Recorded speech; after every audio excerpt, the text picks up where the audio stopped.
Кургановилья, как-то так. Извините, если неправильно. У меня всегда следующая ситуация. Иду утром в студию, чувствую, что очень хочу что-то написать, но пока не знаю что. Прихожу, листаю фото, ставлю натюрморты. И в моменте понимаю, что это оно. Или не понимаю, делаю наброски, иду домой. Но если я не напишу картину за присест, то на следующий день к ней мне уже нечего добавить, нечего сказать. Вот и бывает, иногда работа не дописана, стоит пару дней, а дальше ты просто перекрываешь ее чем-то новым. Я понимаю, с чем это связано. Просыпаясь каждое утро, ты уже другой человек, каким был вчера, с новой связью с космосом и так далее. Бывает ли у вас такое? Бывают разные задачи. Например, если вы пишете, я не знаю, 3 строки или четверостишье, то его можно написать за один присест. А если поэму, я не знаю, на многих страницах, то за один не получится наверняка. Просто разные задачи, разные картины. И над некоторыми действительно бьешься долго или перекрываешь, как вы, чем-то другим, да. У меня таких записанных работ довольно-таки много. И все потому, что ты смотришь и понимаешь, что вот не туда пошло, и ничего с этим делать нельзя, лучше просто перекрыть. Бывает так, что тема настолько тебя трогает, что не отпускают, я не знаю, несколько десятилетий. И ты ищешь внутри или в холсте различные решения этого. Например, тема русалки меня захватила давно, когда еще в Строгановке учился. И вот с тех пор Причем я тогда написал одну работу, вот она была написана тогда, в 90-е годы. Прожито, все очень сильно меня захватывало. Плохо снято пленочным фотоаппаратом, так что извините, но тема раскрылась сейчас совершенно по-иному.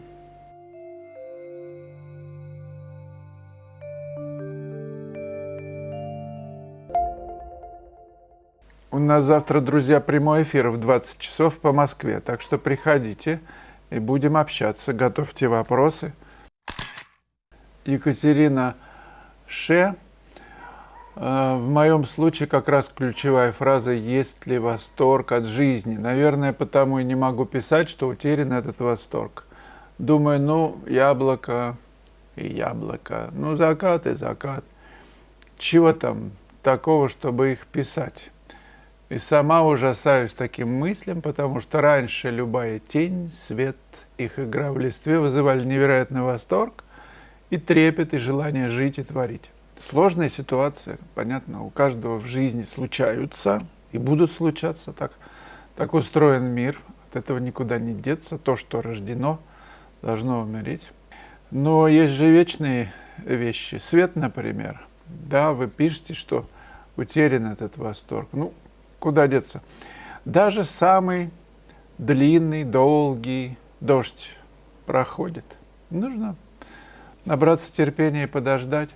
А для примера опять приведу сложную ситуацию у Клода Мане, когда умерла его жена, и он смотрел на тело, лежащее на постели, и так красиво падал свет на ее лицо, что он взял мольберт и начал писать. Нелли 75, у меня есть особенность в правильности, которой я не уверен, писать по памяти. Но это хорошее дело. Нас даже еще в академии приучали развивать эту память. Различные есть способы. Дочитаю. Это замечено было давно, потому что натура мне мешала. Рисуя на улице портреты, мне приходилось нечасто смотреть на натуру. И тогда получалось не срисовано, а интересно. Вопрос, надо ли себя порицать? Да никогда не надо порицать. Даже своего мужа лучше написала по памяти, чем в его присутствии. Спасибо за ответ. Спасибо вам, Неля. Не было гаджетов у передвижников. Левитан, по-моему, ходил с блокнотиком. У него еще сохранились эти его ну, записи в блокнотиках, где он просто делал контуры там, мотива какого-то, писал там темно-синий, светло-розовый, лиловый и так далее. Просто по цветам буквами писал, чтобы потом прийти домой в студию и писать по памяти, ну, опираясь на вот эти вот свои словесные такие шпаргалки. У Врубеля была такая фотографическая память, он один раз достаточно ему было посмотреть на человека, и он потом мог его нарисовать. Это хорошее дело. А потом мы же всегда, Неля, пишем, рисуем изнутри. Я даже вот, будучи на набросках, замечаю, ну, глядя на коллег, что они довольно-таки редко смотрят на натуру.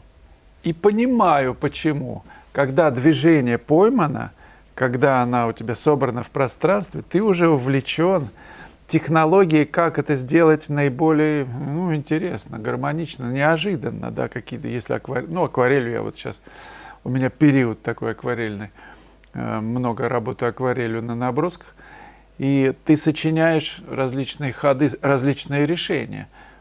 Сегодня в конце ролика покажу несколько набросков, которые, они всегда разные, и по цвету, и по пластике, и, ну, по творческому выражению. Так что хочу, чтобы, ну, вы заразились этой идеей, как можно чаще рисовать наброски. Друзья, давайте сейчас дружно нажмем на кнопку «Нравится», чтобы, ну, как-то приток был народу в нашей команде в госпитале. На выздоровление это надо как-то, чтобы побольше выздоровело. Галя Вэй, вы уже столько лекций провели, что вам надо профессора получить или академика. Ну, меньше всего меня забудет какие-то звания, а потом, ну, чтобы их получить, это же надо втереться в доверие куда-то. А это как-то не получается у меня. Я просто слишком много занят вот какими-то сочинениями, а вот куда-то там бежать, где-то там присутствовать, где-то там выпивать с ними же нужно, чтобы они тебя приняли.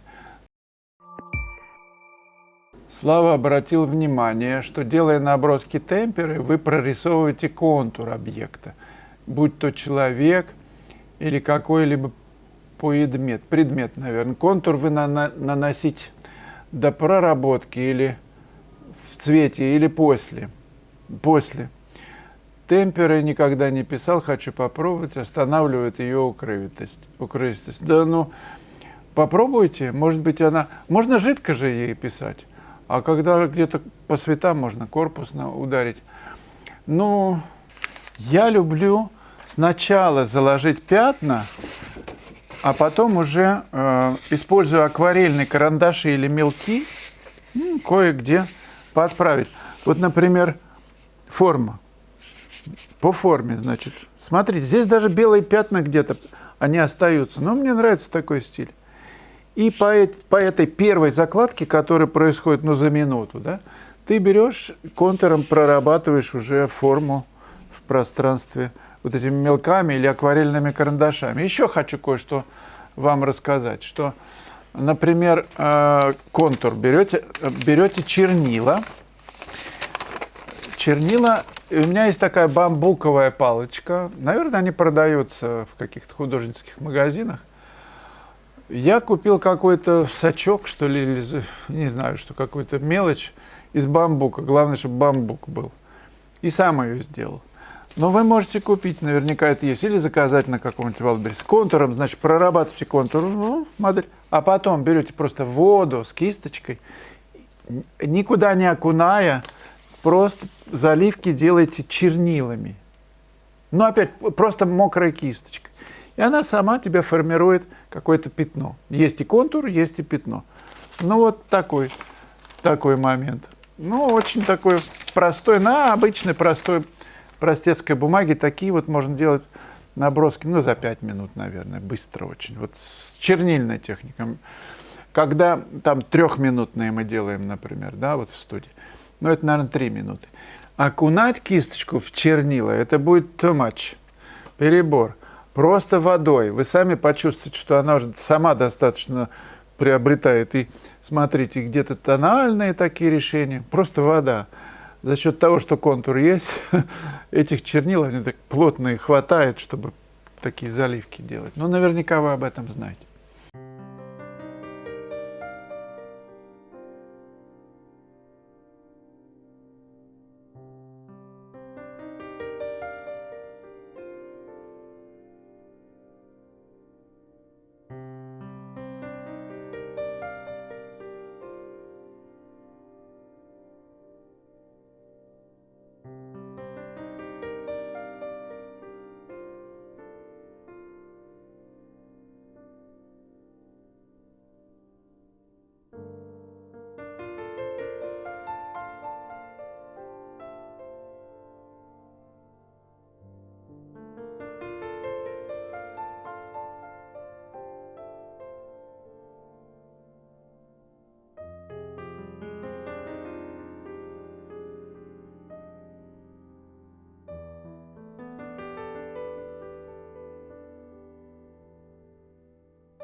Предлагаю вам посмотреть еще одно кино, называется «Живопись без мелкотни».